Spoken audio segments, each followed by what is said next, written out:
मैं डॉक्टर खामोश मीना, सहआचार्य लोक प्रशासन, गवर्नमेंट गर्ल्स कॉलेज किशनपुर। आज हम पार्लियामेंट कंट्रोल के बारे में चर्चा करेंगे। इसके बारे में पहले ही बता चुकी हूँ कि किस तरह से संसदीय नियंत्रण किया जा सकता है। इसका 4th पॉइंट हम करेंगे। प्रश्नकाल में सभी इच्छुक सदस्य जनहित संबंधित प्रश्न नहीं पूछ पाते हैं, अतः वे प्रश्नकाल की समाप्ति के बाद भी चर्चा करते रहते हैं। इस कारण 1966 में शून्यकाल शुरू हुआ। प्रश्नकाल का 1 घंटा समाप्त होते ही शून्यकाल 0 शुरू हो जाता है, जिसमें संसदीय सदस्य समसामयिक विषयों पर बिना पूर्व सूचना के मंत्रियों से प्रश्न पूछते हैं। यह समय कार्यपालिका को विवादित मुद्दों पर घेरने तथा सचेत करने का होता है। शून्यकाल का आधा घंटे से पहले तक का हो सकता है। नेक्स्ट पॉइंट है काम रोको या स्थगन प्रस्ताव। किसी सार्वजनिक महत्व के मुद्दे पर सदन में बहस कराने के लिए सामान्यतः दोपहर 12 बजे से पूर्व अध्यक्ष से काम रोको प्रस्ताव की अनुमति मांगी जाती है। यदि 40 या अधिक सांसद इसका समर्थन करें तो संसद से के समस्त कार्य रोककर काम रोको या स्थगन प्रस्ताव पर चर्चा की जाती है, जो अधिकतम 3 घंटे की हो सकती है।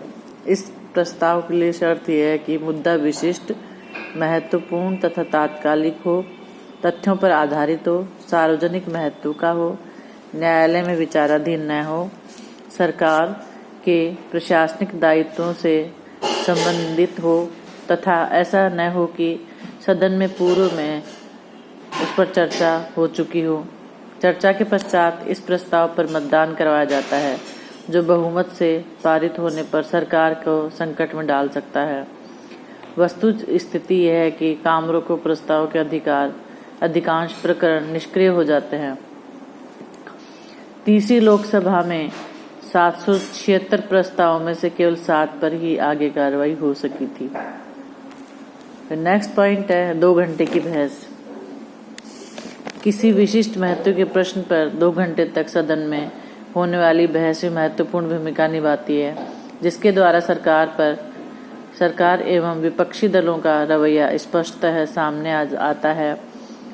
इस बहस के पश्चात मतदान नहीं होता है। अगला पॉइंट है ध्यान आकर्षण प्रस्ताव।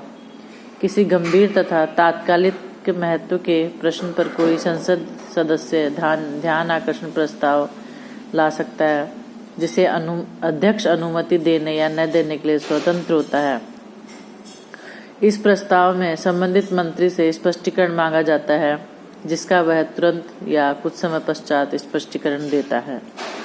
नेक्स्ट पॉइंट है अविश्वास प्रस्ताव। जब सरकार की कोई नीति या कार्यकरण पूर्णतया या अंशतः दोषपूर्ण तथा आपत्तिजनक हो तो विपक्षी दल द्वारा लोकसभा में अविश्वास प्रस्ताव प्रस्तुत किया जाता है।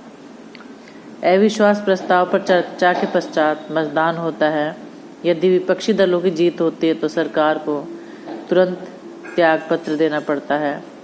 प्रस्ताव प्रस्तुत करते समय कम से कम 25 सांसदों का समर्थन आवश्यक रहता है। ठीक इसके विपरीत विश्वास प्रस्ताव सरकार या सत्तारूढ़ पार्टी की ओर से प्रस्तुत किया जाता है, जिसमें प्रस्तुतकर्ता सदन में अपना बहुमत विश्वास सिद्ध करते हैं। यदि इस प्रस्ताव पर मतदान के पश्चात सरकार अल्पमत में हो तो उसे त्याग पत्र देना पड़ता है।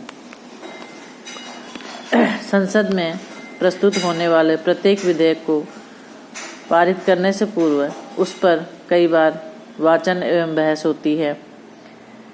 इस समय संबंधित विधेयक के कानूनी प्रावधानों तथा सरकार की नीति की आलोचना भी की जाती है। सन 1951 में हिंदू कोड बिल तथा सन 1994 में मुख्य चुनाव आयुक्त के अधिकारों में कटौती के विधेयक विपक्षी दलों के कठोर तेवर के कारण सरकारों पर वापस ले लिए गए। BN गाडगिल के शब्दों में प्रश्न एवं बहस लगातार प्रशासन के कार्यों की समीक्षा की जाती है। प्रशासन की छोटी छोटी बात भी भयंकर परिणाम उत्पन्न कर देती है, क्योंकि विरोधी दल अपना पूरा समय कार्यपालिका की त्रुटियां पता करने में लगाते हैं।